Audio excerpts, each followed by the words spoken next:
Bienvenue sur votre chaîne préférée Akhbar al-Blad de Hassan Atlemsan. Eid Mubarak à l'occasion de Eid al-Mawlid al-Nabawi. Une grave situation dans laquelle se retrouve le régime algérien. L'ambassadrice des États-Unis à Alger s'explique avec la Mamra et lance de nouvelles mises en garde aux caporaux d'Algérie. Les pressions américaines sur le régime algérien sont montées encore d'un cran.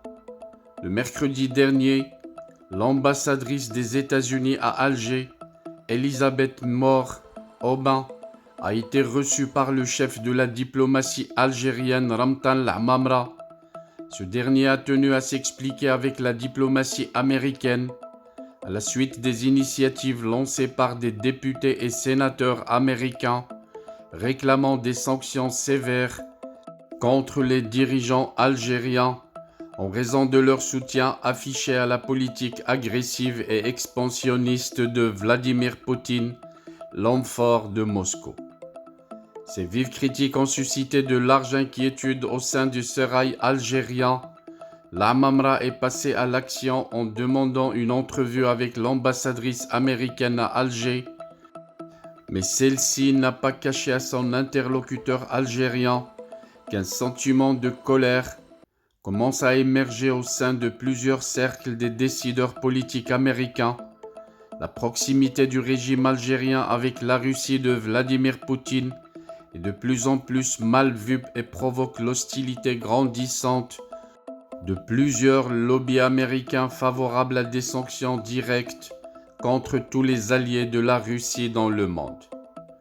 Contrairement aux apparences affichées par les tweets de la diplomatie américaine et le sourire de la Mamra, cette entrevue ne fut pas aussi amicale que l'on croit.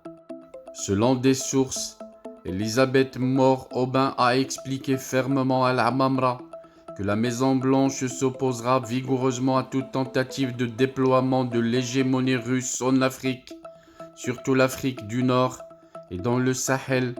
Washington a fait parvenir aussi un message clair au régime algérien.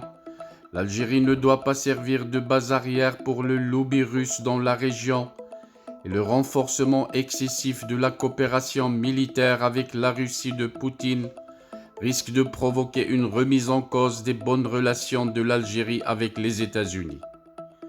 En clair, la Maison-Blanche demande au régime algérien d'observer une position de neutralité dans cette guerre totale que livre l'Occident à la Russie de Poutine.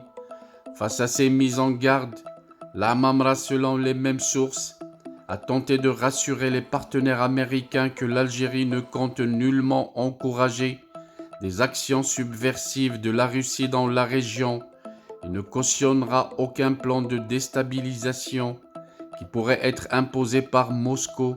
Les assurances d'Alger vont-elles suffire pour calmer la colère des cercles les plus influents de la politique internationale américaine à Washington?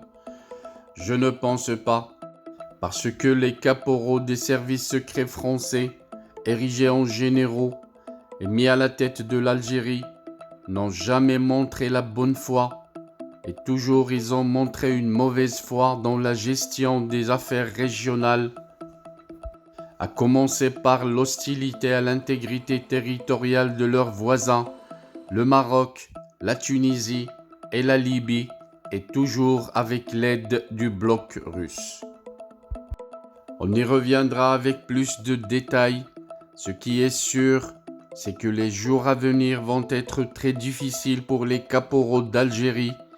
Les États-Unis risquent de se fâcher très grièvement vu les positions prises par Alger vis-à-vis de l'Occident et au profit de la Russie.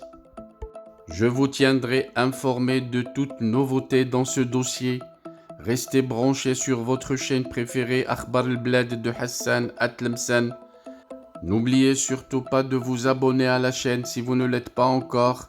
Et si vous l'êtes déjà, n'oubliez surtout pas de cliquer sur la cloche pour être sûr de recevoir à chaque fois qu'il y a du nouveau sur la chaîne, le bip qui vous avise et qui vous y invite pour être les premiers à regarder les vidéos de la chaîne et être les premiers à écouter les nouvelles informations de la journée aussi bien le jour que la nuit.